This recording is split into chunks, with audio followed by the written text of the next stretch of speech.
All they knew was that I was a hardcore communist, and that I was pretty smart. Being recruited by the mighty KGB, that's like, You're like James Bond. You know, I had loved this woman and I could shake her off like this. Do you have to be kind of a sociopath to be a spy? That's a good question. I've never been asked that question. What is the mission that you were sent into America to do? Open up a business, and the KGB knew how to launder money and come to the United States with $20 million.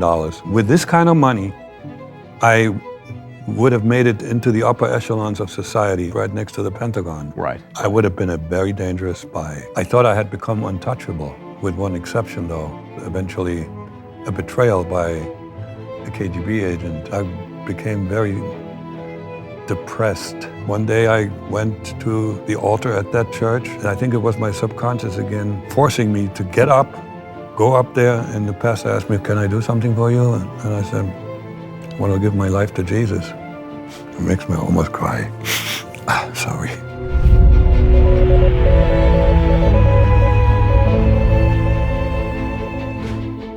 I have never, to my knowledge, spoken with a KGB spy.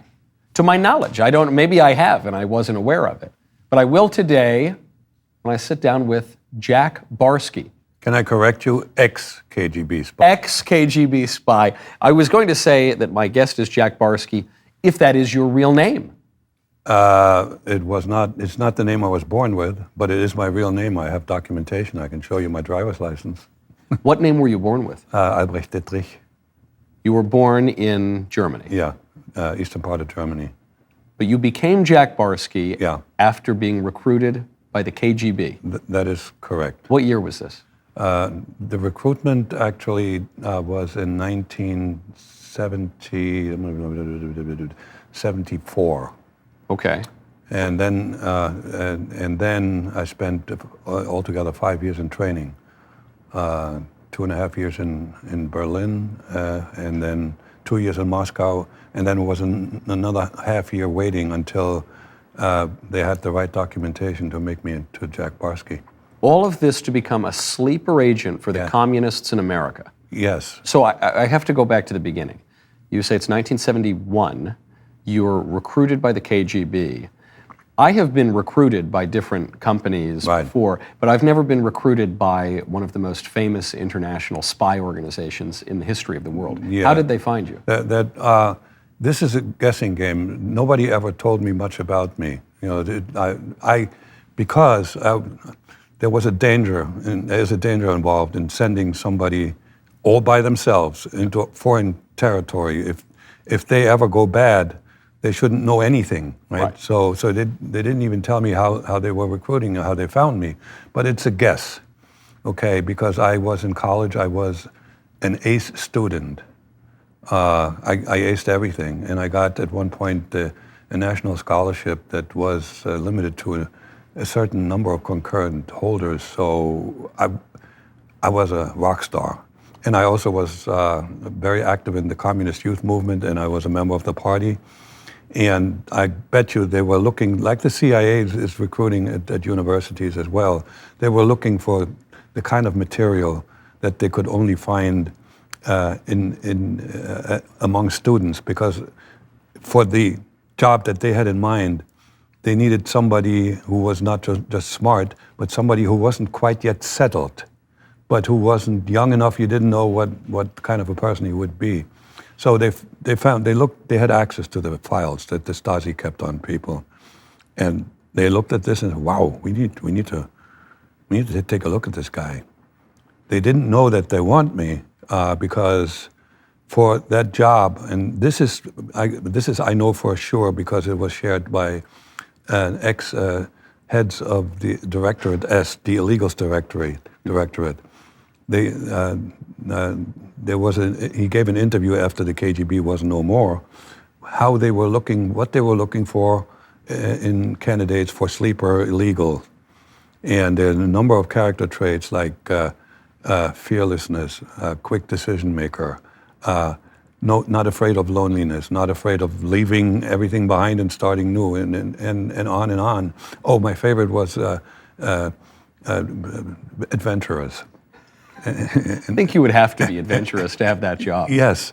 So they recruit you, but I assume they don't show up and say, "Hello, I'm from the KGB." Well, actually, initially it was a German who said hello, and he said, "I'm from the government," and he thought his cover was he was recruiting for a local company that made really high quality optical instruments called Jena. They still exist, and that guy was the dumbest person who was ever associated with the KGB that I met, because he didn't even know how his own country operated. There was no recruitment possible. When you were done, when you had your degree, you were assigned someplace. It's communism. It's not. Exactly. So he didn't even know how communism worked. And anyway, he was a collaborator with the KGB, and eventually, after some small talk, it was in my dorm room, he changed his tune and he said, I got to admit, I'm really not from that company. I'm from the government. So I'm thinking, I want to be like a little mischievous and ask him what part of the government, because I already know he would. The moment he opened his mouth and he told me that dumb lie, I knew it was at least Stasi, right? And I was curious, what do they want? Because I wasn't afraid of them. I was in good standing. And then he asked me the question, could you imagine once you graduate working for the government? And so I gave him the answer and I said, yes, but not as a chemist, because I studied chemistry. So he had the answer to a question that he didn't ask. So you already inferred, at least broadly, what this was about. I was a pretty smart guy. and still are, apparently. Hopefully. I lost a step or two. And then he invited me to have lunch, the main meal, at a restaurant in town the next week. And that is where he introduced me to a fellow he called Herman. And Herman shook my hand, and then hadn't said anything yet, and the German guy said, "We're working with our Soviet comrades," and then he disappeared. He said, "I got to go." He never told me a cover name, no name, nothing. He was just the initiator for the contact. And then Herman and I had an informal relationship for 18 months, because he had to figure out. All they knew was that I was a hardcore communist, and I was pretty smart. All the other character traits, they had to figure out whether I had what it takes. Right. What are those traits? Well, I mentioned it. All the ones you've just listed. Yes, okay. and some more that I don't remember all of them. But when I looked at that profile that the head of the directorate S shared, I fit that to a T. So where did the hardcore communism come from? Was this in your family? Was this just... Oh, it's brainwashing from kindergarten on. Very, very, very well done. The Communist Party in East Germany, some of the leaders in the Communist Party were also pretty dumb, but they were clever. And the brainwashing was systematic, and it was part of the culture. It started in kindergarten, went on to elementary school, high school. In college, we had to take, was a mandatory course, was called scientific Marxism-Leninism, because Marxism was supposed to be a science on par with physics, exactly, because Marx found out the laws that govern the evolution of man, which eventually invariably wound up in the communist society. Well, so far it hadn't worked, right? But it was just around the corner. I'm sure it was going to kick in. But that was the idea, that this was the science of history. We knew how it was all going to unfold. So you are bought in. You have been brainwashed in this way since you were a kid. And then they send you. You're in East Germany. They send you to Berlin. Yes, and I was sent briefly to Berlin for some more training. I wasn't yet part of the KGB. I was still working with Herman, and he studied me, and he gave me some tasks to do. Some of them were uncomfortable, but I did it. And in the interest of time, I just want to point out the one thing that really impressed him. My friend and I, during vacation after our junior year, hitchhiked all the way from East Germany to the Black Sea and Bulgaria. That was a trip into the unknown. We spent a lot of time sleeping outside because hitchhiking wasn't popular in those days in the East. There weren't enough cars to do hitchhiking. So he was really impressed because, it was adventurous. You mentioned the tests that he's subjecting you to. Yeah. What kind of tests? Well, the most uncomfortable one was when he told me to find out about an individual who lived in West Germany that they would like to recruit. And he had relatives living in the East. So I was supposed to find out if and when he's going to come visit. And I had to come up with some kind of a cover story, a lie. I made up a questionnaire and introduced myself, rang the bell, introduced myself to the lady who opened the door as a sociology student. And would you be able to help me with answer some questions? And I was pretty clever. I had structured the questions in such a way that I eventually was able for her to volunteer that she had this relative. And then I asked, well, is he coming to visit occasionally? And then she just, shared that with me. That impressed Herman as well. So, because there's one thing that they didn't share with regard to it was one of the traits, quick reaction to fluid situations. You got to be able to make things up on the spot. Right. Because you can't test drive being a spy. You can't test drive becoming a different person. I couldn't test drive my first trip from Moscow to New York. All of that. You're there. Was the unknown, and you had to improvise on the spot quite a bit. Did you have any moral concerns, practical concerns or moral concerns about deceiving people? No, because I knew I was doing it for a good cause. I rationalized. And I was so full of myself in those days, So you passed the tests. Herman is impressed with you. And that's when the recruitment actually happened. Okay. When he sent me to Berlin to get some more training, and on the last day of this 2 weeks training, my handler there took me to the headquarters of the Soviet Army in East Berlin, which also was the headquarters of the KGB. And I believe I was talking. They moved me to a conference room, very well furnished. A lot of communist propaganda, bust of Felix Dzerzhinsky, the founder of the ČK, it's the forerunner of the KGB. And there was this short guy sitting behind a huge desk, this much of him was visible. But the moment he opened his mouth, he went like, whoa, steely voice. And initially, he did the same thing that my German quote-unquote recruiter said. He started with a bunch of small talk, and then he asked a question. And I think he hit me hard just to do that. So he asked me, can we count on you? Are you in? I wasn't prepared for that.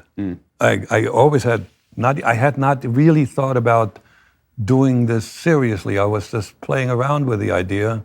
I had a great career ahead of me, and I was going to become a tenured professor based on my how well I did in college, and I would have gotten my doctorate, and I would have joined the ruling class, so to speak, the elite, the local elite. And so I stalled. I said, I can't answer that question because I don't know if I qualify, and I have not really a lot of training. And he just blurted out, we know that you're qualified, and we will train you, trust me. But we only work with people who can make important decisions very quickly. You have until tomorrow noon to say yes or no. Bam. So this decision will have all these implications too, not only for you to have a nice career as a professor, but also getting married, seeing your family, presumably, freedom of movement, freedom of your own identity. I mean, is this all dawning on you as he asks you the question? What was dawning on me was, first of all, I didn't have a steady girlfriend at the time. That helps. So I didn't have an anchor in East Germany. My relationship with my mother was not very good. I was brought up with tough love. Huh. You know, I didn't love my mother because she never loved me emotionally and never really hugged me and all of this. This was hardcore German upbringing. Yeah. And the only anchor I had in East Germany was my basketball team.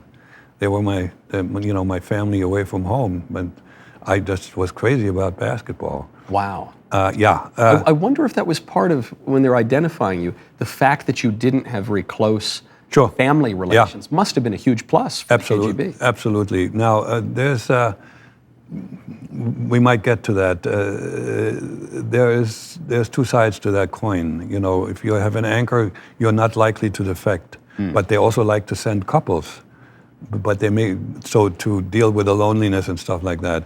But if you have watched the Americans, couples can have an easier time to defect, right? So. Right.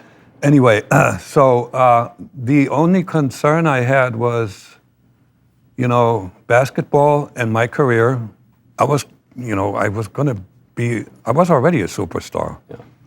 And then the other thing that I put on that scale was adventure, getting to travel, ego, because being recruited by the mighty KGB, that's like you're like James Bond, or you're like the counterpart. Well, we had our version of an East German James Bond, and I was going to live the good life like he did. Yeah. We had a series where there was an East German going to West Germany hunting down Nazis, but he got the girls, he drove fast cars, and and he lived in nice homes.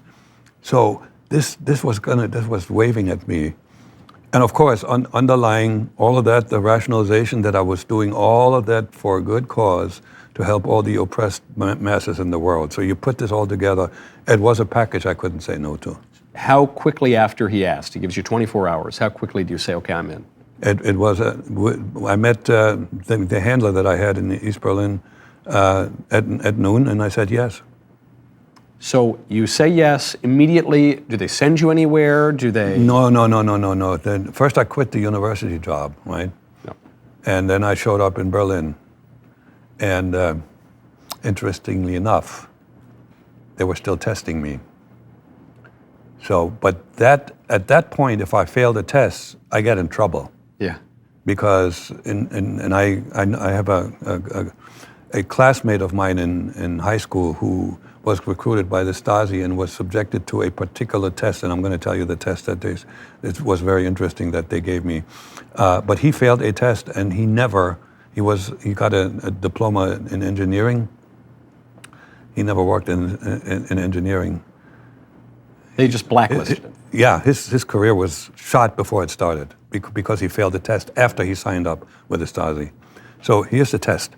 So I show up in Berlin with a small suitcase and a briefcase, and I have my first secret meeting. You go to a corner and you exchange some phrases, and then you're talking to the right person. And the fellow's name was Nikolai, and he took me to his car, and we talked for a little while. And then he said, and I expected he would take me to my apartment, right? I mean, I expected some really nice apartment, KGB, right? And he said, I already have a task for you. I said, whoa, this is interesting. What is it? Find a place to live. Do you know that this was an impossible task because there was a severe shortage of living space, and all living space was controlled by the government. So there were situations, particularly in the big cities, where a family of 5 lived in a one-room place. So it was impossible. Well, there was a test, so I didn't give up. I went to the suburbs and I knocked on doors and went from here to there until somebody said, there's some lady over there, she may have something. I wound up in a one-room bunker, concrete bunker, that it was very well furnished, a bed and a chair, a bed and a table, sorry, no chair. Right. And running cold water, and I never complained about it. When I met Nikolai again, I said, I found something. I knew that I had passed all the relevant tests. There was another one, my first trip to the West. This is when my high school buddy failed because he came back. He had in his pants. He couldn't handle it to be in enemy territory. And he told the Stasi folks, says, I can't do this. And so that's when he got kicked out. So I knew that I was really in, when one day Nikolai had a pair of keys. He said, this is a key to your new apartment. Right now, go to tryarmra.com/Knowles. This Christmas sometimes can take a toll on people's well-being. I mean, it's, one of the greatest times of the year, and we celebrate the greatest event in the history of the world, the incarnation of our Lord. But it's tough for people sometimes. There's stress, there's irregular sleep, festive treats. That is why getting back to basics with our health is more important than ever. I want to tell you about Armra colostrum.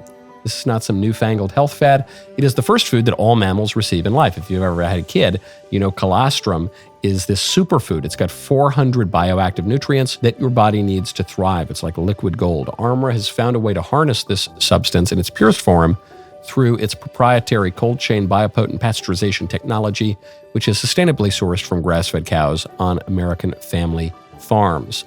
People in our office use Armra colostrum. They've noticed remarkable improvements in their immune health and energy levels, especially during this busy season. So head on right now. Get 15% off your first order when you go to tryarmra.com/Knowles, KNWLES, or enter code Knowles, KNWLES. That is TRYARMRA.com/Knowles.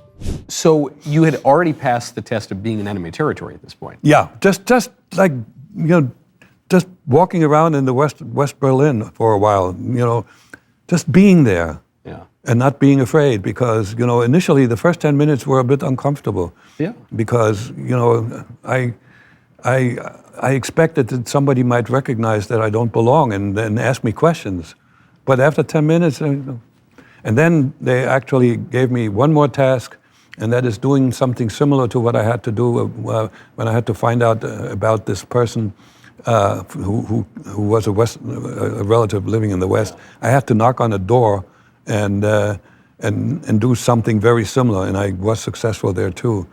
So at that point, they finally knew they had the right guy, but they didn't know yet that they could send me to the United States. So that was accidental. It was accidental to come to the United States. No, to find it out. To find it out. They give you your new apartment, you're in, you've passed all the tests. Yeah. Is that when you end up in Moscow, or are they Not yet. Okay. Not yet. So I got some training. It wasn't very good, but some of it was good, but particularly surveillance detection and some other things such as a dead drop operation, like the more elevated trade craft where you operate in the city. So, and the guy Nikolai tried to train me. He was not. He had a military background. He wasn't an ex-spy.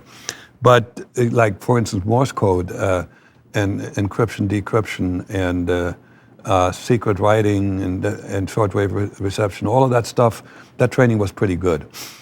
But a lot of that training was actually, I had to read a lot about the West, whatever I could get my hands on, study West Germany, the West German Constitution, because I was going to go to West Germany as an illegal. And also I had to learn another language. They told me everybody in the KGB needs to speak another language. And so I had German, and they allowed me to pick one. So I picked English because I was really good in high school in English and in college. I mean, it came very easy to me. But as they're teaching you all these techniques, as we're seeing what your future is going to hold. You're saying, okay, some of these dead drops, okay, we know what that is. You leave the message in some nondescript location. But what about like shortwave messaging? I don't even think people know what that means. Do you know what a number station is? No. So this is always over shortwave because shortwave travels long distances. Number stations, you would hear somebody say 7, 5, 4, 6, 7, and that's code because encryption and decryption is done with numbers. You don't do mathematics with letters. And if it's encoded, it has to be numbers. So now I was trained in receiving Morse code. So it goes did da da dee dee did. And that took a while to learn and learn at a pace that it wouldn't take a half day to get the message. So that was a lot of practice. It started very slow, and the coach would first he did something by hand, and then it would get faster and faster and faster. May I get back to English? Please. Because this is the reason I'm able to talk to you today. So I threw myself into learning English. First, I started from scratch again. I got myself a tutor, and I started English 101. That took me about 2-3 months to get through that. And I got myself another tutor, and we started talking. And I read. I read like a maniac, and everything I read, every word, every word that was new, I wrote down and I studied and I learned it. And within a year, I had acquired a vocabulary that is significantly bigger than the average American's. Because I learned everything. 500 words or so? No, I actually kept track. I learned 100 new words every day.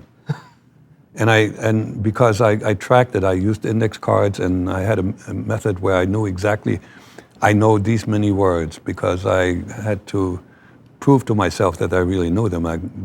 There were several go-arounds. So I had a visit from Moscow Center, and he came to my apartment. We talked a little bit, and then he asked me, "So how's your English?" And I reached back into my bookshelf and I pulled out a novel. I said, "I can read this. I don't need a dictionary." He said, "Oh."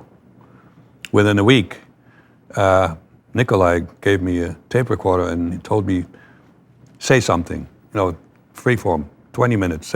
Just speak to this in English."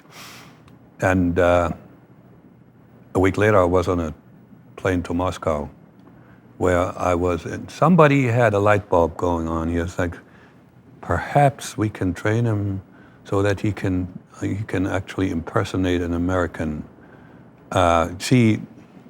Primarily, I believe almost all illegals, or the vast majority of illegals, were smuggled into the U.S. through other countries because it is very, very difficult to, as an adult, to get rid of an accent that you have because of the mother tongue that you grew up with. Right. So they thought maybe, just maybe. So I was interviewed by a college professor in Moscow. She was not an English speaker, but she taught English. And then by an American lady who had followed a KGB agent that she had fallen in love with.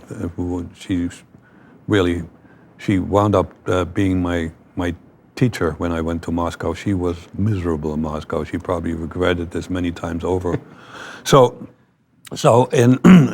we had we talked for about an hour, and then they withdrew and talked with each other and talked with the decision makers. And it turned out that the Russian thought, thumbs down, I don't think he can do it. But she deferred to the American. The American. Americans are more optimistic. And she said, I think I can work with him. Yeah. And so that is when I was moved to Moscow, and I got extra 2 years of training. And that is when I had initially the first moral hiccups, because I had fallen in love really deeply in love with a German woman. And we were dating, and it was, I spent pretty much every night sleeping in her apartment. And all of a sudden I had to leave her. Yeah. And you couldn't tell her why, or could you? No, the cover was like I would be joining the East German embassy in Moscow, and there was no way that I could take her with me. Yeah. So that goodbye was hard, but in hindsight, I tell you, once I was on a plane in Moscow, all those qualms disappeared. So I was still extremely heartless. Huh. You know, I had loved this woman and I could shake her off like this. There's a lot of at the time you could call it narcissism, but egomaniacal behavior for sure. You know, I had to do that, right? And I was already I lied to the woman. Eventually I married her, but that comes later. You married that woman? Yeah, that one too. Quite a cliffhanger. But you leave, and the rapidity with which you just say, forget about it, I'm on the job, now I'm in Moscow, now I'm getting my training. This is behavior that nowadays I would condemn. Do you have to be kind of a sociopath to be a spy? That's a good question. I've never been asked that question. There's an element to it because I was and I still could be a really, really good liar, and sociopaths lie. Yeah. Okay, so and I hate that label though. I matured, I believe. I mean. Obviously, your life is quite different today than it was 50 years ago. Well, thanks for making me uncomfortable. I've never felt better about myself that I could make a former Soviet spy feel in any way uncomfortable. But you end up in Moscow. You've said goodbye to the woman for now, though you'll find her again. Yeah. The training is in English. Are you getting further training in spycraft? Yeah. Excellent, superb. There was talking about this, the dead drop operations and particularly surveillance detection, which was critical to being to know that you know whether you're safe or not. Right. So this is not just espionage, but counter-espionage even. You want to make sure you're not being spied on. Yes, absolutely. That I'm not being investigated, and it helped me to determine when they wanted me back. That helped me to determine that I wasn't being followed by the KGB or the FBI. So, how do you do it? I mean, what did they teach you? Okay, so it's still being done that way, but unfortunately nowadays for a spy, there's a lot of cameras all over the place. But what you do is you study the city that you live in very well, because you need to find spots where you can determine whether you're being followed or not. That could be just an elevator in a building. You know, when somebody follows you, there's usually a team of 6, 7, 8, and one of those team members needs to have you in sight at all times, because the reason that they follow you is to see what you're doing, right? So you need to find places where at least one of them needs to be close enough so you can see the face. And in those days, I had a perfect memory for faces. That was a big advantage I had. So bus stops, getting on a subway train, sort of as the last person, and see who follows you, or next to last, who follows you. Escalators. My favorite places were department stores or big drug stores where you never were supposed to do this. Yeah. Or even the trick that was taught in Berlin was invalidated in Moscow, like walking towards a display window of a department store so you can see who is following you. That's a hint that this guy is checking, all right? But so you don't, because that gives it up then immediately. Say, okay, this guy's obvious, he's got something to hide. Yes, and department stores or big supermarkets, you can turn around. You can go this way, that way, and look at something, and then find out. I forgot the green beans. I'll turn over here. Right. So that training was excellent, and the guy who trained me, he was in charge of the unit, a big unit that was following, suspected diplomats and also foreign visitors. So he was the best in the business, and he told me that I was one of his best students. It must be a great compliment when you're there. The Russian lady told you were no good, but you make it through. And now you're in your training. Yeah. But do you have a sense of what your assignment is going to be yet? Do you think I'm going to an English-speaking country? Oh yeah. Yeah. I was moved to Moscow to learn English, the American brand of English, as well as I could, so I can go to the United States. You know, my next stop, America. Yes, indeed. How do you get there? Like everybody else, by a plane. Do you go straight through America? No. These days a spy should go to Venezuela and you can just cross the Rio Grande and, no Yes. one will ever detect you. That's right. No, it was a very well-prepared route, so that I could not possibly be traced back to the Soviet Union. Yeah. So I traveled through a number of cities, 3 different passports, and it was a scary kind of a task because I traveled through several countries where I didn't speak the language. And I had to find my way, and I had to meet people there to exchange passports. You didn't just carry, 4 passports in your bag or something. No. It'd probably be an easy way to find What I did carry was some stuff that could have been a giveaway. First of all, I had $10,000 in cash on me. That was real dollars. And this was in the 70s, 80s? Late 70s. Late 70s. That was a lot of money. A lot of money. Still a lot of money. I had a shortwave radio with me. Now, that was commercially available. It was bought someplace in the West. I also had the Jack Barsky birth certificate was sewn into the bottom of my carry-on. And I had also a notebook. The first 10 pages of that, it was acquired by Walmart or whatever it was. And first 10 pages of this were impregnated with a trace of a chemical to be used for secret writing. That was pretty safe though, because the chemical, there was so little of it, you had to really know what you're looking for. So, but my last stop before the United States was Mexico City. This is where they made a mistake. They had me go as a Canadian into the United States.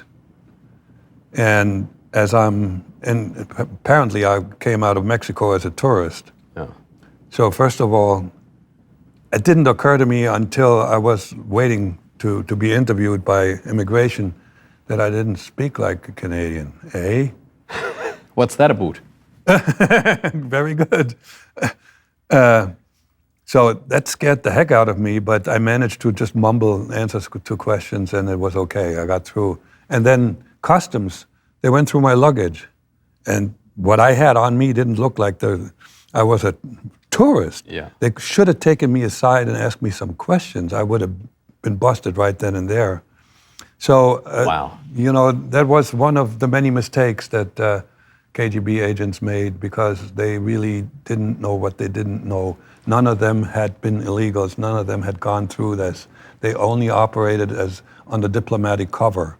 And so they didn't really understand what it's like to operate like an American or even go to the United States illegally. Because that's a big distinction. A lot of spies, I'm told, they have a day job at the embassy. And then exactly they do their right. spy. But in this case, like even to say you're entering as a tourist, throw some sunblock or something in the bag or, a bathing suit, I don't know, whatever it is. You're going in there, you don't really have a strong cover at all. No. What is the mission that you were sent into America to do? Well, I was told, there was a high-level plan, and I'm glad it failed because that plan was brilliant. It was one of the few brilliant inventions that they had with regard to my future.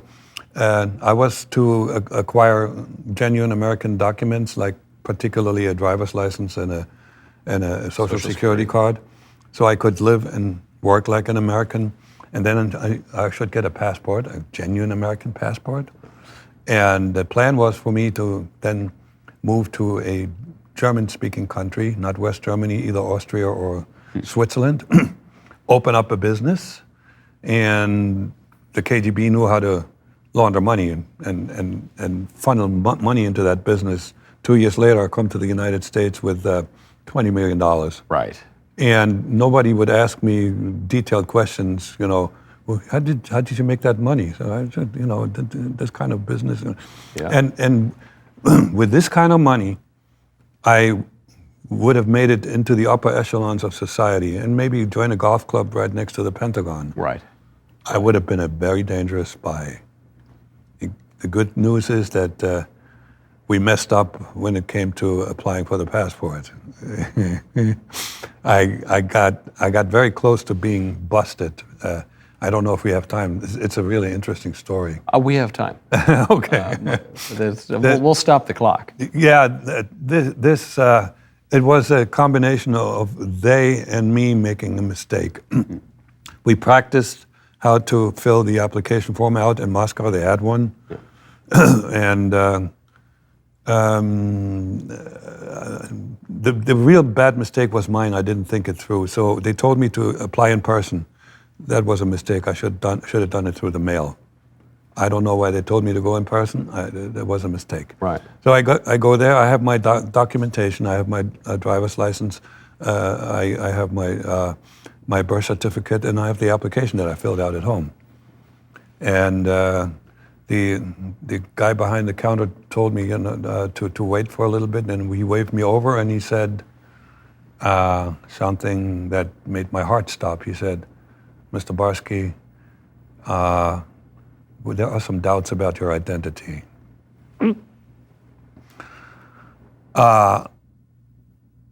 And then he threw me a sort of a safety line. He said, I thought it was, "You got to fill out this auxiliary questionnaire, please." I go to the back and I look at the first question. Where did you go to high school? Now, my backstory had me attend a high school, but if they had looked at that high school, there was never a Jack Barsky there. Jack Barsky died at the age of 11. So I was really in deep trouble. This is when I was able to improvise, and I told you how that was so important. I played like angry, annoyed, disgusted. I walked towards the window and mumbled myself, and I used some curse words. And I didn't yell, but I made them audible, and I don't need all this shit. I'm sorry. And I saw that my application and the documentation was right in front of the guy, so I grabbed it and walked out. That is why I didn't get busted, and also because he may not have remembered my name, or if he did, he didn't report me. Right. I got lucky. So he was clearly suspecting you. He was suspecting you, and I tell you why. And this is where I made the mistake. Yeah. There was a question about what's your profession? What do you do at work? And I was a bicycle messenger at the time. Yeah. Made really good money because this was a dangerous job in Manhattan in those days. There were no bike lanes. So I wrote messenger. It was honest. Yeah. And then there was a couple of questions about where are you planning to go and when are you planning to go there? And the guy's looking at this, and that didn't make any sense. He is a bike messenger who makes minimum wage, and he doesn't know where he's going and when he's going there. That is potentially criminal, right? That doesn't make any sense. Right. I should have written contractor because I made really good money. And at that point, I would have sailed right through. Right. I'm so glad I made that mistake because my life changed completely, right? Because if I'm busted and I wind up in jail, eventually the KGB will get me out. But I would have wound up with a miserable existence in a country that used to be communist, and when the wall came down, I would have been just as miserable as my friends and ex-communist, contemporaries. But you're saying you're happy that you made the mistake Yes. of writing messenger. Yeah. Yeah. Now, today I am. Because of what it would have meant for your life? Or also, what if you not made the mistake and it all sails through and you go back and you do this whole KGB plan, Yeah. and then you had made it to America and you're golfing, with the chairman of the chiefs of staff, you could have inflicted serious damage on the United States. Correct. And there came a point when I realized that the United States wasn't a hard enemy after all. You familiar with the convergence theory? No. Okay, that was in the late 80s. Oh. That theory was concocted by socialist parties in Western Europe. They sort of welfare state, take the good stuff from communism and capitalism and make them converge. And I had adopted that, and some members of the KGB as well, okay? It was when Gorbachev was talking to Ronald Reagan. And so eventually, the longer you live, the more successful you are to becoming a person born in the United States when you weren't born in the United States, the more successful you are, the more you like what you become, right? And eventually I would have most likely regretted it. And maybe I would have even confessed and say, listen, I'm so sorry I did that. I didn't have to do that. You're saying because if you're a really good spy, then you're really good at pretending to be the guy that you say you are. But if you're really good at pretending to be the guy you say you are, you kind of just become that guy. You become that guy, exactly. And nowadays I am. But it was not as rocky as it could have been. Right. A happy accident allows you, okay, so that's over, that's aborted. What does the KGB say at that point? Did they say, you idiot, you blew our plan? I went back to Moscow. Every 2 years I went back to Moscow for some debriefing and little rest and relaxation. And so after it was in my second year, so pretty shortly after that failure to obtain a passport, I went back to Moscow, and I felt like a failure. Yeah. Well, I really wasn't, because I had impressed them how I had to improvise to even get the driver's license and the Social Security card, because the instructions that they gave me didn't work. Okay? So I wasn't a failure. Yeah. I was now an established American. I was too good an asset not to have a plan B and not to send me back. So they really did not read me the riot act. And because probably, I'm guessing, compared to others that they sent, a lot of them, this was a job that you had to fail, really. Right. I didn't. Many others had totally washed out, I'm sure. I believe so, yes. So they send you back. At what point do you marry the girl that you left in Berlin? Because if you go from Germany to then Russia, then to America, at what point do you reconnect with your... Okay, this is when I was done with my English training, and we were waiting to get the Barsky birth certificate. So they sent me back to Berlin and just actually study Portuguese and read up about Brazil, because nowadays I know this, their plan B was to send me to the US via Brazil. The Russians still do that. It's very easy to gain citizenship in Brazil and then just legally emigrate to the United States. I'm in my apartment, second day. They kept the same apartment that I had when I was training in Berlin. And there's a knock on the door, or bell rings. I open the door, and who stands outside? Galinde. That's the girl that I had been in love with, in all her magical beauty. And I had lived celibate for 2 years. And she asked me, "Do you still love me?" There's only one answer to that. Yes, I can imagine. And how she knew? Nobody told her that I was going to be there when she one day decides to show up. It's really very interesting coincidence. Were you in your old apartment? Or? Yeah, yeah. Okay, all right, that makes it, Yeah, but She wasn't that spying on moment, you. it was 2 years, the 2 years afterwards, what inspired her?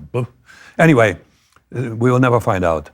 At this point, I was certain, because they praised me for the work that I had done, I was certain that I could actually disclose that I had this relationship. Before I did not, I didn't dare, because I once was threatened by Nikolai when I told him that I was being pursued by an ex-girlfriend, and he said to me, it's the only time I was threatened by somebody in the KGB. He says, well, yeah, you can hang out with this girl, but we can find you a nice job on a farm. So when Gerlinde showed up in my life, I kept her a secret. Yeah. But now that I had some standing, I asked him, is it okay if I get married to this woman? And they said, yeah. And initially they thought they could send her with me as a couple, because they had the preference for that. Yeah. And she didn't qualify. She wasn't tough enough. So now is the flip side of the coin. We allowed to get married. She was now an anchor. And the anchor got bigger once we had a child. That came 2 years later. So for me to defect was not likely at all, because they knew that I loved this woman. But how often would you get to see her? Every 2 years. Wow. Yeah. Did you ever have a thought of, all the romance and the adventure of being an international spy, and I'm James Bond, at a certain point when you have to leave your wife and kid in another country and you're living a lonely existence, did you ever think, maybe I made the wrong career choice? No, but I had to live a normal life in the United States, and I couldn't possibly be asexual. I had to have eventually a girlfriend and possibly even a wife. Now, so I searched for a girlfriend first, I was a young man, we have some needs occasionally. Yeah, that's what I've heard. Yeah. People tell me. So, and I deliberately picked one from another country, not a born American. And this was a young lady who had immigrated from Guyana. Mm-hmm. And I didn't know that, but she was in the country illegally. And one day she asked me like a question that was like really odd. She said, she told me that she was illegal, and she had paid somebody to marry her to get a green card that way. And the guy took the money and ran. And then she asked me, can we still be together if I get married to another guy? And I said, I'm not going to let you do that. Not ideal. Let me see if I can do something for you. And I did some research, and turns out it was feasible. I had the right documentation. The American immigration system is so weak that a KGB agent in the country illegally is able to get a legal status for another illegal alien from a different country. Yeah, it's even worse. The fact that a diplomat in Washington, D.C., who spoke with a Russian accent was able to acquire the death certificate initially of Jack Barsky just by paying the fee, and then they could get the birth certificate. That's a huge security hole.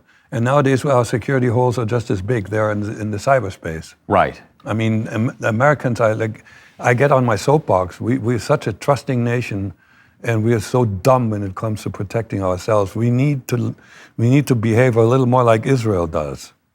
Israel keeps things pretty locked down, the last I checked. You bet. So, and so I found out we can do it, and we prepared for the interview. Everybody has to be interviewed. I knew from somebody who had to go through this process, they take the two partners into separate rooms and ask them the same questions. What does your bedroom look like, and so forth. And the interview wasn't necessary because the young lady decided that I was I was the right guy. She wanted to keep me, so she got pregnant on purpose.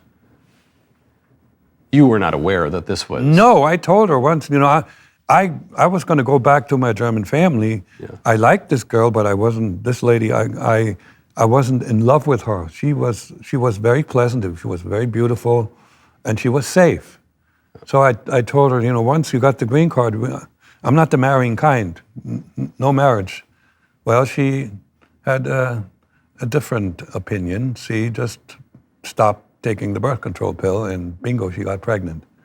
So that's another circumstance where somebody else made a decision that had a huge impact on my life, because the girl that she gave birth to is responsible for me leaving the KGB.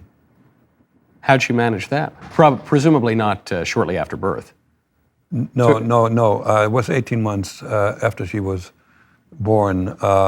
So I took care of the mother and the child. Initially, I was able to pay the rent for an apartment, but then when the rent went up, we had to move in together. And so this is when I experienced something that a lot of fathers experience, and I've checked with many fathers. It's more so the girls, but in many cases also the boys. When you watch these kids grow up, you experience a love that you didn't know exist. Yeah. Unconditional. You're a father, aren't you? I am. Okay. Three boys, 3 under 4. Wow. So I have 3 also, but 2 of them are in Germany and 1 is in the U.S.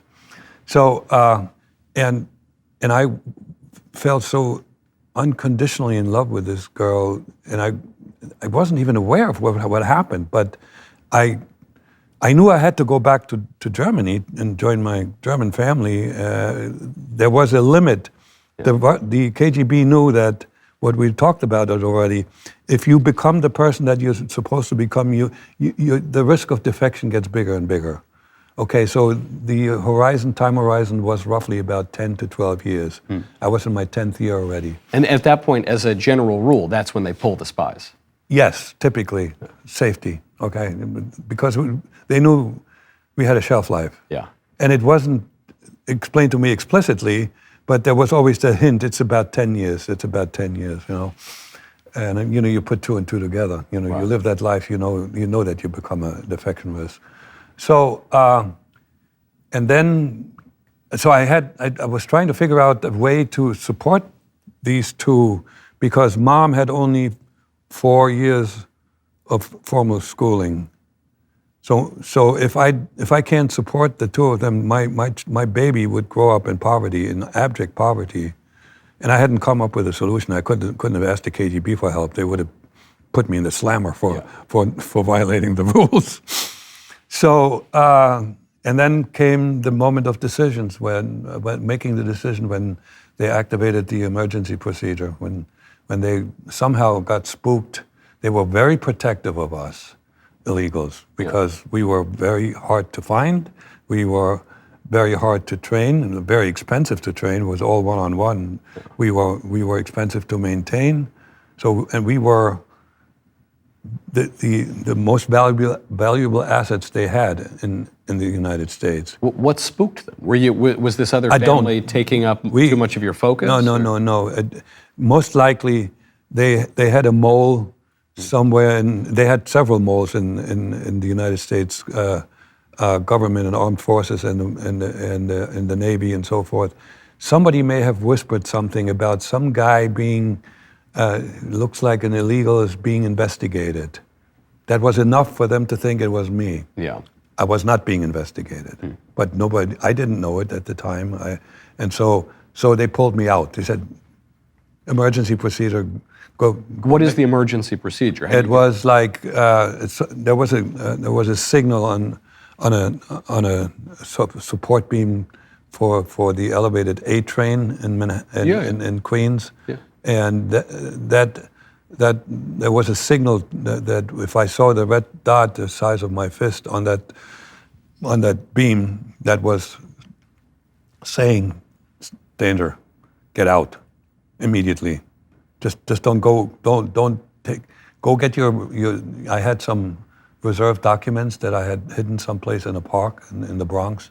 take the documents, make a beeline to Canada, and ring the bell at the Soviet embassy, and we get you out. As a New Yorker of birth and upbringing, I think how many times I walk around the subway and there's some graffiti somewhere. How many? Yeah. Are there symbols that are sending messages to people? Yes, there are, absolutely, absolutely. I had a number of them. They were very simple. And I think I can remember only 3 chalk marks, sideways, up and down, and maybe an X or a cross. But the red dot was, you couldn't miss that one. Oh. That was a danger signal. We actually communicated via signals. I had to find a spot that they told me it was, is it Riverside Drive? Yep. Yeah. And there's a tunnel there's a road that goes parallel to the East River, and then there's a tunnel underneath where you get to Riverside Drive. Yep. And I found they told me to find a spot in that area. In hindsight, there was all the diplomats that worked for the UN had to drive through there. Right, the UN is right there on 50, on the other side, 53 or whatever. Yeah. On the other side. Yeah. So that's where I could put a signal. For instance, occasionally they would ask me, did I receive and understand the radiogram that they just sent, that kind of stuff. Or also when I came back from the visit to Moscow, I'm back, I arrived in the country, that kind of stuff. But the only signal that they ever sent that gave me was the red dot, and that was, get out of here. So you see the signal, you recognize it. You also have this family now in America. Yeah. You don't go to Canada. You don't take the beeline. No, I don't. I went numb, and I went right. I knew I didn't have to didn't have to do this right away. Nobody was checking on me. Yeah. But I hadn't made a decision. So I went to work, and I was completely not functional. Yeah. You know, I went this, that, and everything that was good for me was for me was going back. I'm going to show you something. I would have gone back as a conquering hero.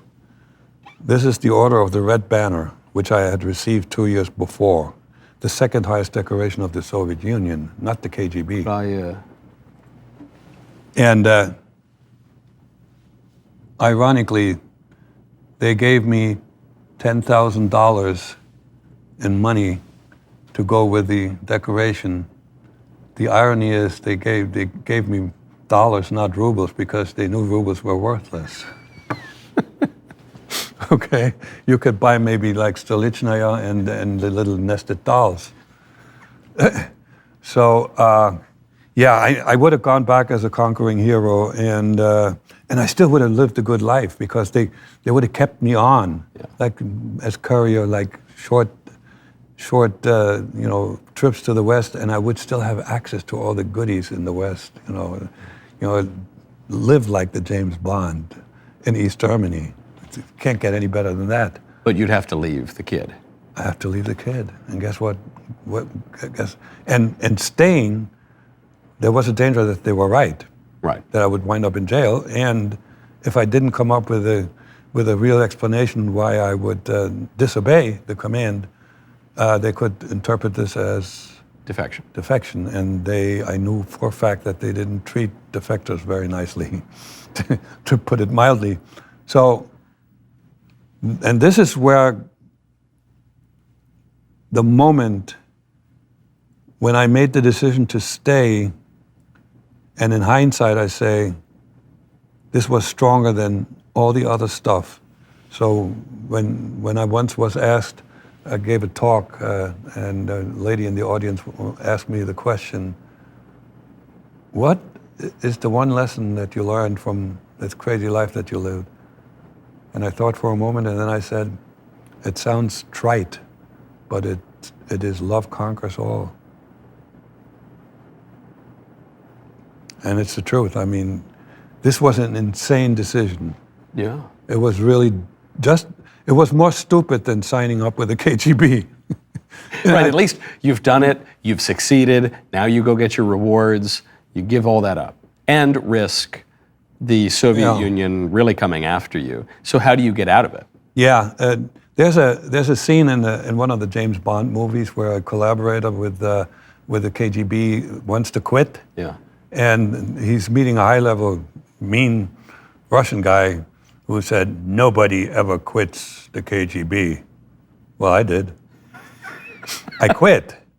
And so eventually, they started getting a little more anxious and sent me more radiograms. Then he even sent a guy to find out if I'm still alive. And he talked to me briefly, and it sounded like a threat. He said a few words only. He says, "You got to come home or else you're dead," in a Russian accent. So that does sound like a threat. I would say I'm not the greatest. Well, it sounds like a threat, but he spoke it with an accent, and I just decided I rationalized. He wasn't really very good in English, and he used the wrong phrase.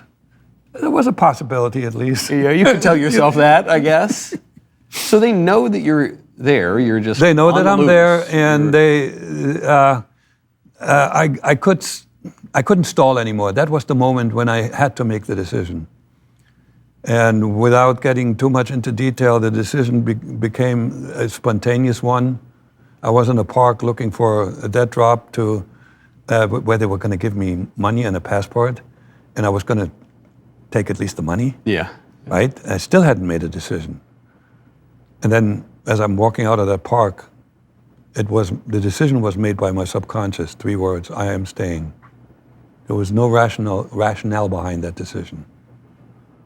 So I think my true nature came through there, because I had no control over this. There was no logic behind this. As I said, it was the dumbest decision I have ever made. It was the best decision I have ever made. Right? But what do you tell them? They say, "All right, you stay. You're dead. So, okay, I'm staying." That's where my ability to be really creative with stories came into play. I told them that I had contracted HIV/AIDS. And you probably know that in those days it was a death sentence. Yeah. There was no cure for AIDS. And the last thing, and I knew they were 2 things, one was an individual and the other one was a disease they were deathly afraid of. AIDS, let's make sure nobody ever with that disease comes into the Soviet Union, because it was also highly infectious, right? Yeah.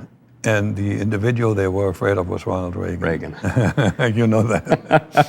Yeah, because, he quoted from the Bible. And if you don't understand anything about Christian religion, if somebody quotes from the end times, so to speak. I forgot the book. The book of the Apocalypse, Revelation. Yes, Revelation. that he is not the kind of person who wants to help out to bring about the end, right?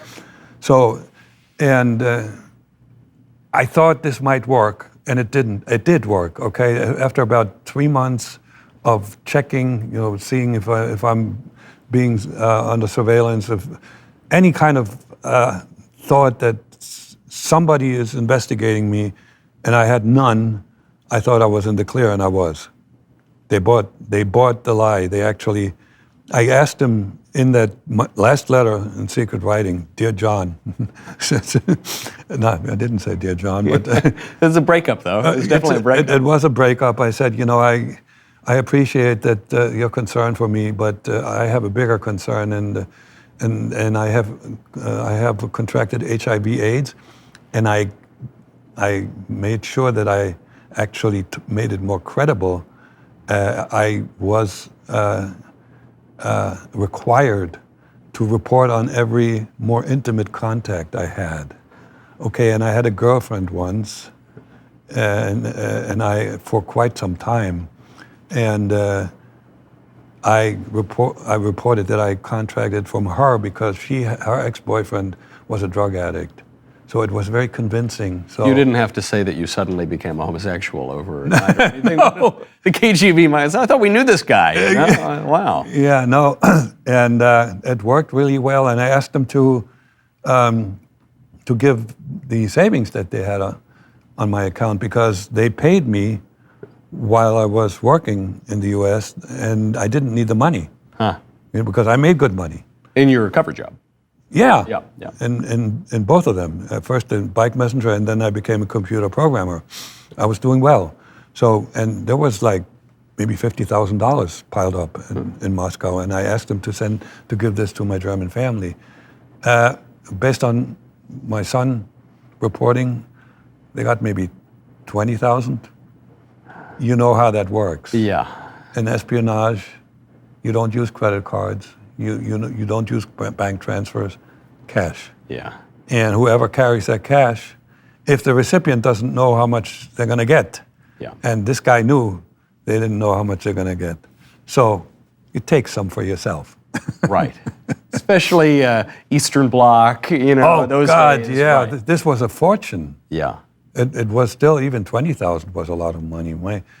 Materially, Gerlinde, the German wife, did very, very well.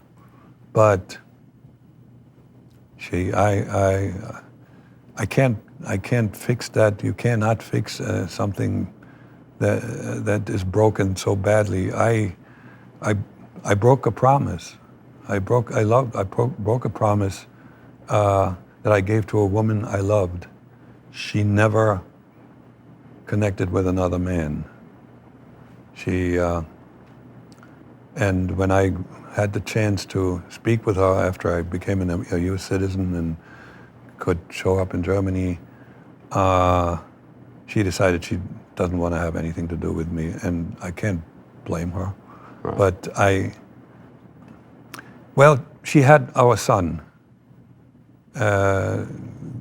That was somebody she could love, but she never had a man in her life anymore. And if people ask me if I regret one thing, it's just one thing I regret is that I broke my promise to her. And you had, obviously, she knew that you would be gone for a long Yeah, stretch she of knew. time. She was okay with the 10 years. Presumably, she didn't understand you had a family. No, she didn't. Obviously, she didn't know that. No. You did reconnect with her and with your children. Were you in contact with them? Yeah, every 2 years. When I was in Moscow, then I spent some time with a little family, and we were really well treated. We were in spas. We had people who owned a home, and there was a spa next to it, and the lady cooked, and the man took care of us, and we would be on a boat and stuff like that, and a sauna, and they took really good care of us. So you quit. You have a credible excuse. Yeah. You're making enough money. You can support your daughter in America. You are trying to send money to your family from Moscow. Some of it gets there. What do you do then? You say, I'm one of the only people ever who quit the KGB and lived to tell the story. So then I embraced the American way of life. You just became an American. Because up until that point, when my colleagues, and we were all doing quite well in information technology, everybody made good money.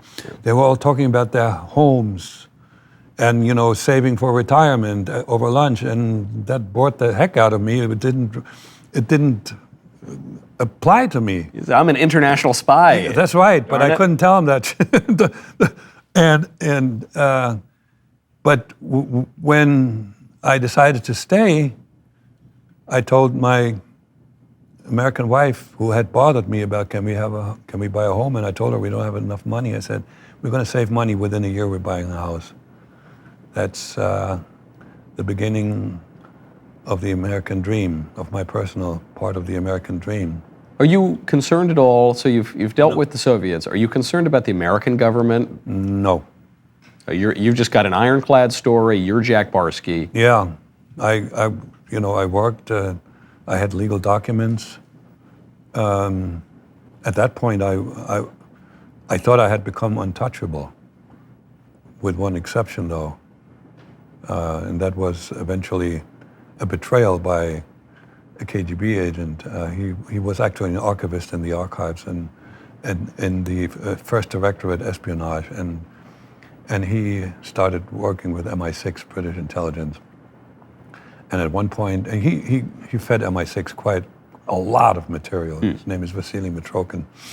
And And amongst the material that he handed over to MI6 was not much. It was a guy by the name of Jack Barsky who lives in the Northeast, and he's an illegal.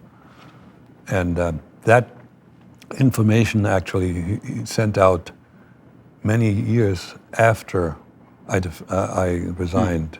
It was about maybe 7 years after. And that's when the FBI got wind of me. They started investigating me, and that's when I was finally discovered. But the 9 years since quitting and until the FBI introduced themselves, I had forgotten that I was once a spy. I had completely encapsulated my German identity, on purpose. I put it into the far regions of my history, brain. yeah. Right? Okay, and then when they said hello, it's like, oh. Because then all of a sudden, whatever was back there came right to the front and says, now I'm in real big trouble.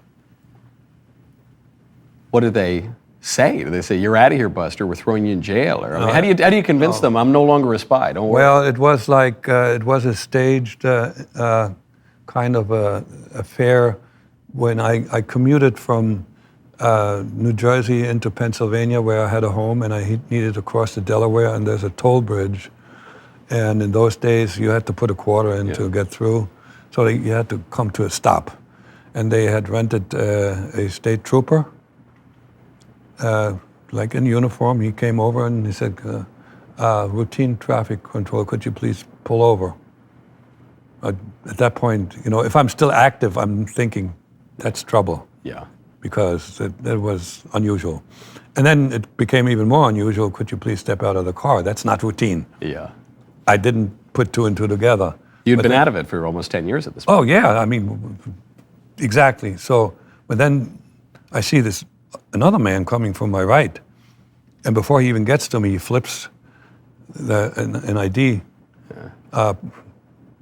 And at that point, I knew this is not what the guy told me it was. I knew immediately that it has to be FBI, and he said, FBI, we would like to have a talk with you. That it was probably worse than when the guy said, we have some doubt about your identity. This one most likely meant jail. Yeah. And most likely also would have done a lot of damage to my family, to my princess, and I had a son also. By the same woman, from Yeah, Cal. by the same woman, sure, yeah. And we were a functioning family. We had some arguments back and forth, but it's like a lot of couples do that. Yeah. So I was a happy camper. I made good money, and I got a raise every year. And I bought a better house and wound up buying yet another better house until I had a McMansion at one point with a pool, in-ground pool. American dream. Oh, the American dream? Yeah, it worked really well. So this agent then told me there was a vehicle parked further to the right, and he told me to step into the vehicle, and his partner was sitting there with his gun strapped to his ankle so I could see it. What year is this? That was 9 years after I resigned, which 97. 97. So the Soviet Union has collapsed. The Berlin Wall is down. In principle, there's no KGB anymore. Yes, not on principle. There is none. And if I'm in jail, the KGB won't get me out. Would I'm dead anyway. The successor organization, though, the FSB, yeah. Would they have had any interest in protecting you, or no? No. No. Okay. No. First of all, they knew that I was dead. So right. Since I came back to life, I'm not Jesus.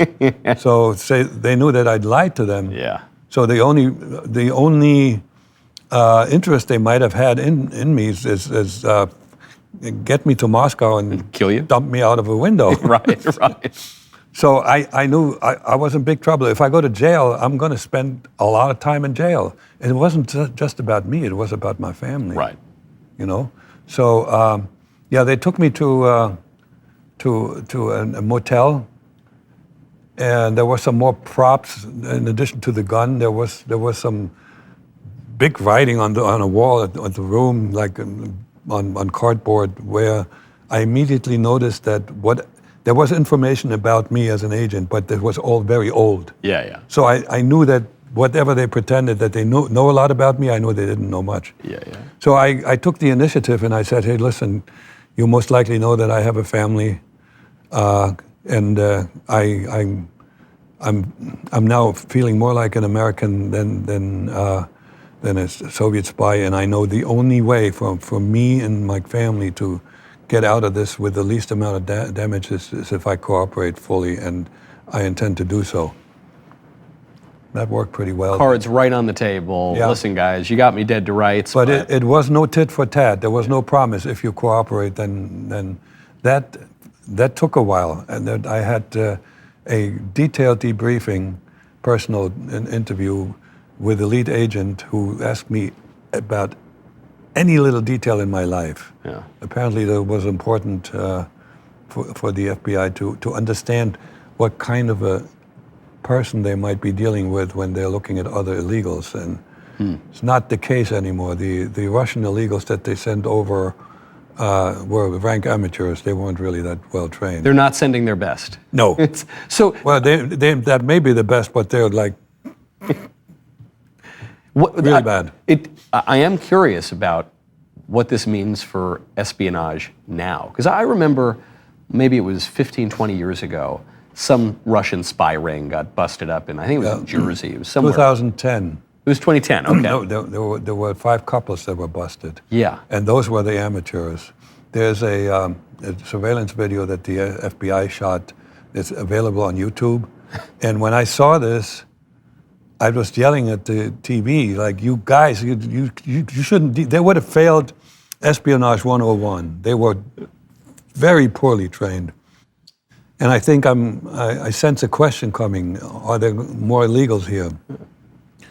Putin doesn't need them because the situation is different. There are so many knocks. A knock is short for non-official cover. So official cover is if you're on the diplomatic cover, you're protected. But there's so many exchange students. There's so many professors who come here. There's artists. There are business people. You know how many of those are being talked to when they apply to leave Russia? Somebody's talking to them. Can you help out? And can you do a little work for the motherland? And some do, like this Butina girl. Yeah. She was out in Los Angeles. I never met her, but I knew a number of people who she had approached. Yeah, and she was more successful spying than I was.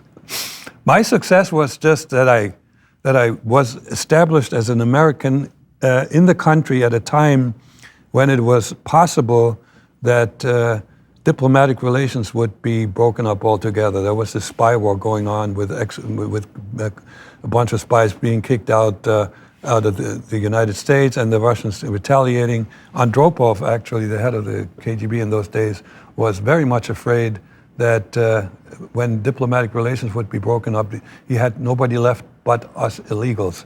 And in those days, the most successful spies for the KGB were moles. In the government? In the U.S. government. Aldrich Ames was in the CIA. He was in charge of the department that planned operations against the Soviet Union. And he did a lot of damage. A lot of assets, CIA assets, got executed because he betrayed them. And there was another one in the FBI, Robert Hansen.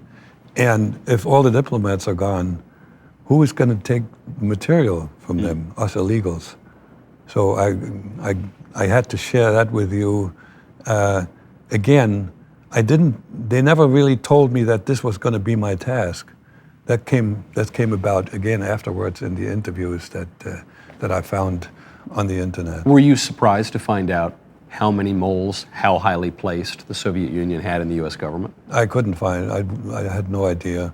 And there's a possibility there's still somebody there, but eventually moles, they will make mistakes and they will be covered. But the fact that both Hansen and Ames were able to operate that long without being suspected because both of them did things that they shouldn't have done. Like Ames lived way beyond his means, and he had a cover story for that nobody really followed up on.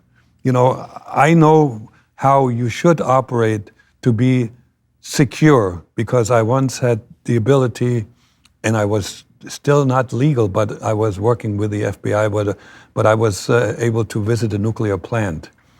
And I was told how they periodically checked on all employees. And that is how you have to keep an organization really secure. Our intelligence agencies have not done that. I don't know if they do it today. I doubt it. It's like the blue wall of silence. Whoa, it's one of us. You got to trust them, right? Yeah. You know, we got to hang together. Right. Damn it.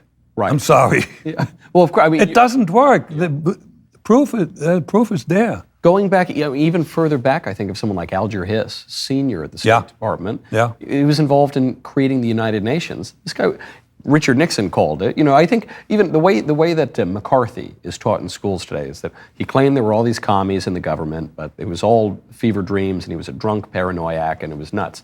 But then, you know, Richard Nixon catches Alger Hiss with the help of Whittaker Chambers, another communist, and you know, all these other people that you're naming, they're really obviously were communists in the government who were loyal to Moscow. Right. So then, this is something that I go back and forth on when I think of spying in America. On the one hand, I have this view, the James Bond view, the view that the CIA secretly controls everything in the world and they can do no wrong and they're omnipotent. Then I have the burn after reading Coen Brothers view, which is actually these government agencies are really leaky, they are not very efficient, and they're a bunch of bumbling losers who, you know, spill the beans all the time. Those are obviously caricatures. Yeah. Where's the reality? Well, you mentioned leaky. Juxtaposition. The KGB, if they were good at one thing, is keep secrets. They kept even stuff secret from me that actually I should have known to make well-informed decisions. We are a nation of leakers. Nobody keeps secrets, and there's too much ego involved here. And again. I don't even know how to fix that. You know, when Donald Trump criticized the CIA and the FBI, partially I think it was his ego because he always knew better than anybody else, but he was also right. Things are coming out now that there was a lot of misbehavior. Right. And leaking is still.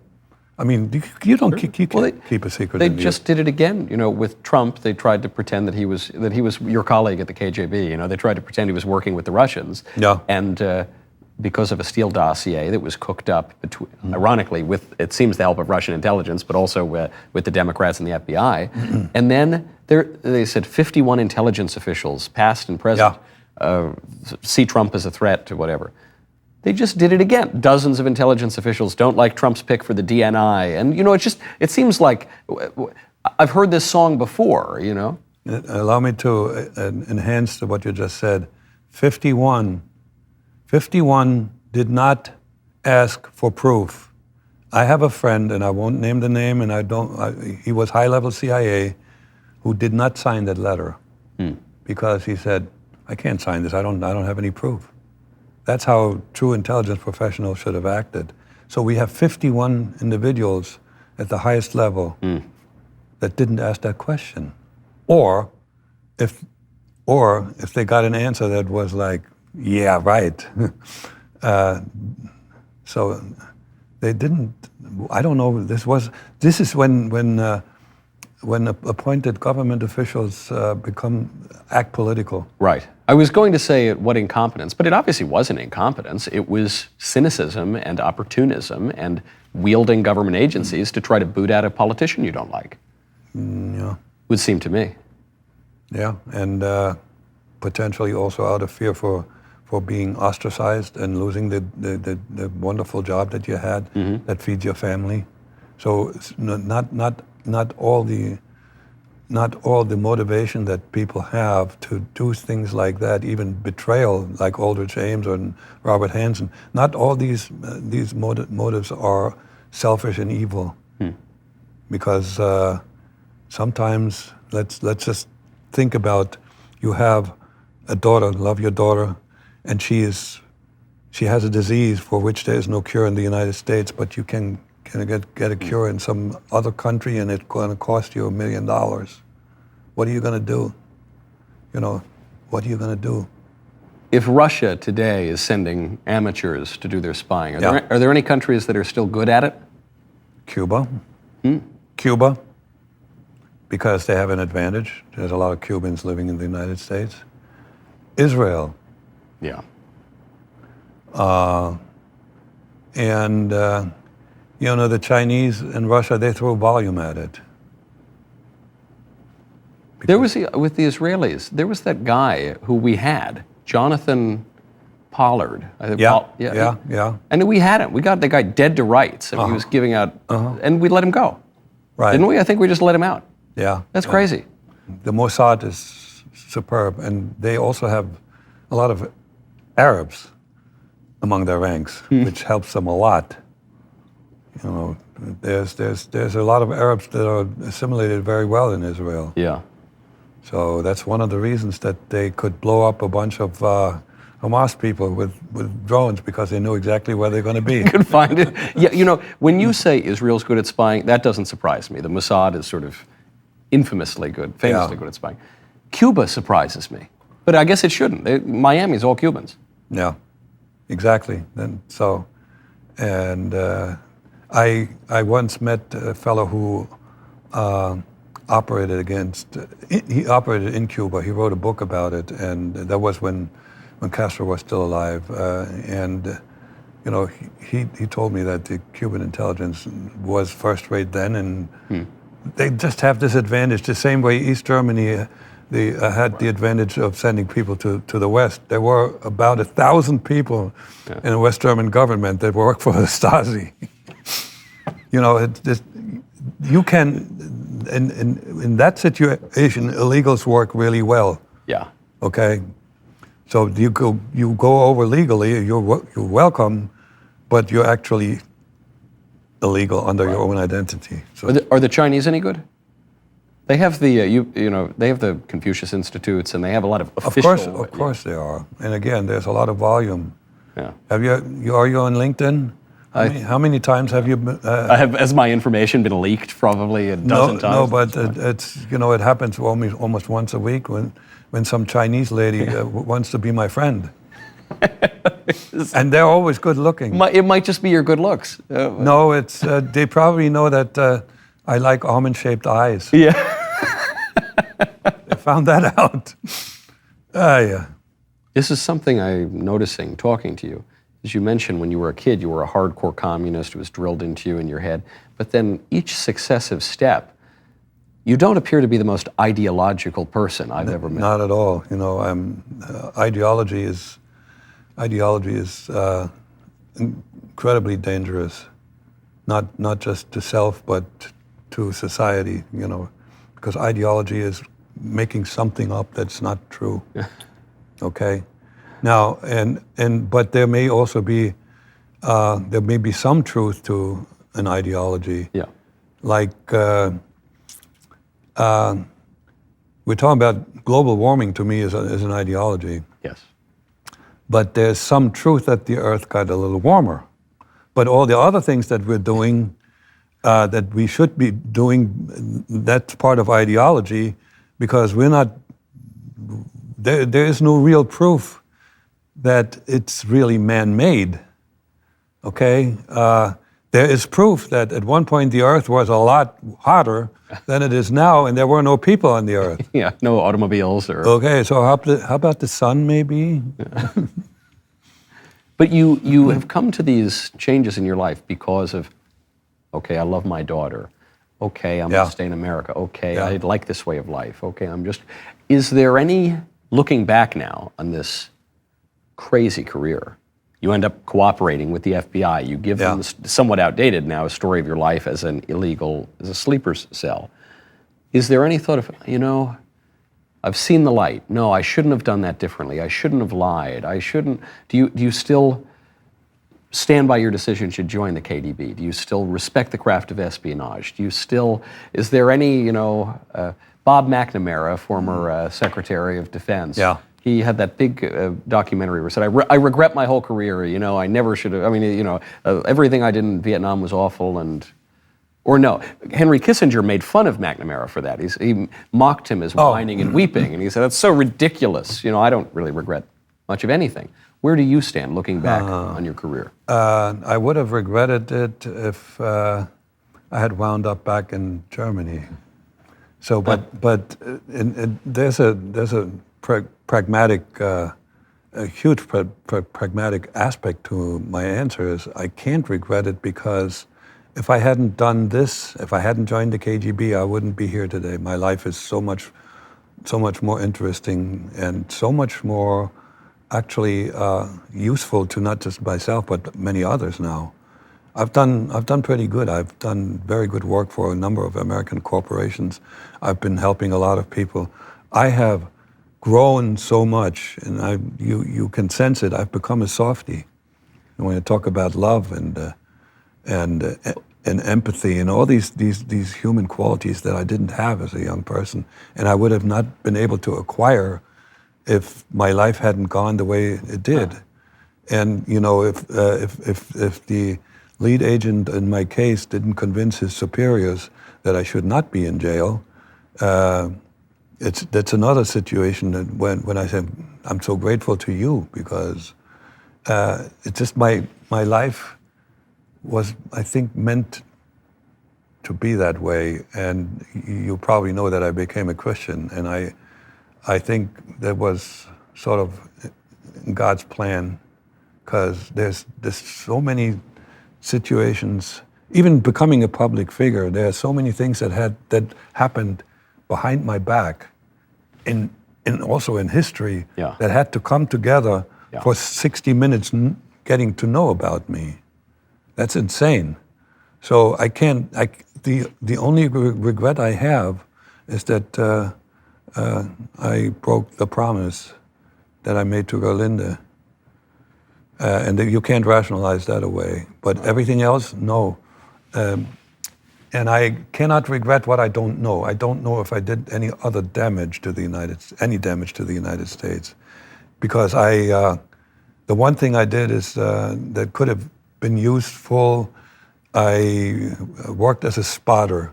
So I profiled people that would have been good targets for potential recruitment. I never got any feedback as to whether they worked with any of those. But I know that my hands never touched a secret, so I didn't harm anybody physically, any of that stuff. So there's nothing to regret there. Right. McNamara is a different story. Right. He was fundamentally more of a one-trick pony, and he figured maybe he didn't want to be a warrior. And I can understand that, but, and with regard to espionage, some of the things that I learned being an agent, they helped me in civil life, reading people and foreseeing things that could go bad. I became a really good project manager because people thought I was negative. No, I was anticipating all kinds of things that could go bad. You don't know how prepared I am, colleagues of mine. Yeah.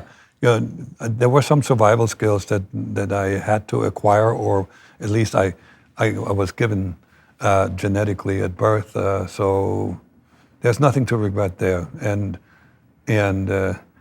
I still have I display some behaviors that are relics from my time as a spy. Such as hiding cookies when I was living with a family, because I told them I won't eat any more cookies, so I was eating secret cookies. That's just a fringe benefit of your KGB training. Hiding cookies. And I tell you what, one thing is coming in handy. I now live in an apartment, and I am so paranoid that one day I lose my keys. The car key that has the room key, and I I hid a second set of keys. There's a fence, and the fence posts are hollow, and I attached a set of keys to the inside of of one post with a magnet. That's a real good hiding place. Now, should you say this on the air, though? What if someone... They don't know which post. Yeah, good luck on them. Oh, I'm going to find another one, another something that nobody... You have to actually go do this, and then you still don't know what apartment it's for. Yeah. I mean, you had to really investigate me to find that. You'd probably catch them by that point. And the other thing that is still instinctive when I walk around in a city and I see a spot, man, this would be a good spot for a dead drop. Yeah, you can't get out of that. I never have that experience when I'm walking around Central Park. I say, that'd be a good dead drop. It's the one question. I was talking to some friends, and I mentioned I was going to interview you. And the one question, it's so funny that a friend wanted me to ask, really ties in with something you're saying, which is your big takeaway is love conquers all. Yeah. What made you take these different routes? It's because you fell in love. And the one question they asked me is, do they really do the Red Sparrow stuff? Do they really do the honeypot stuff where they try to use pretty girls or romance? And they do. They do, for sure, yeah. And even it seems unintentionally, that's kind of what got you. They actually had a facility. I don't know if the Russians still run that facility where they train young ladies a little bit. Now the movie Red Sparrow is completely wrong, because they make it appear that these ladies are forced into service. They're willing. They're very willing because they get access to good stuff. Right? They are flirting with people who have money. Billionaires. And people who have Western goods, right? So it's a patriotic way of being a hooker. The oldest profession, tied to also pretty old profession. Tied to the second oldest. And we just breezed over it a little bit, but I don't want to let you go before we get into it. You mentioned you became Christian. Yeah. But again, given your story, it's all this very practical, prudential, not ideological steps along the way. How do you go from being a hardline communist to being a Christian? That was a lengthy process that would require another hour and a half or so. It was very, very gradual, but it started out with the divorce to the mother of my children, the mother of Chelsea, the first child I had. She had become, let's say, difficult and borderline unsafe to live with. She was extremely jealous, and it had to do with a lot of damage that was done to her by our father in childhood. He left this family of 13 children after he made number 13, and never supported them. Guyana, there's no child support. So she knew that I had an affair with every woman that I ever spoke with. Of course. And she got into the fangs of a nasty attorney. It was an 18-month divorce.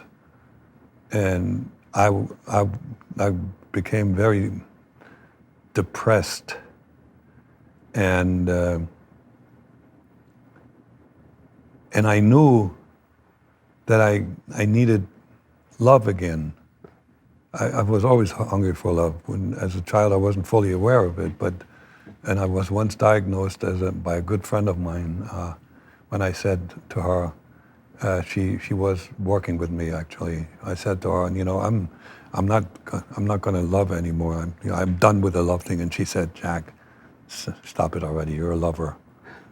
And she was right. So now I was searching for love, and to make it really short, I was once invited to attend the church, and I was curious. I was always curious. So and the pastor was preaching.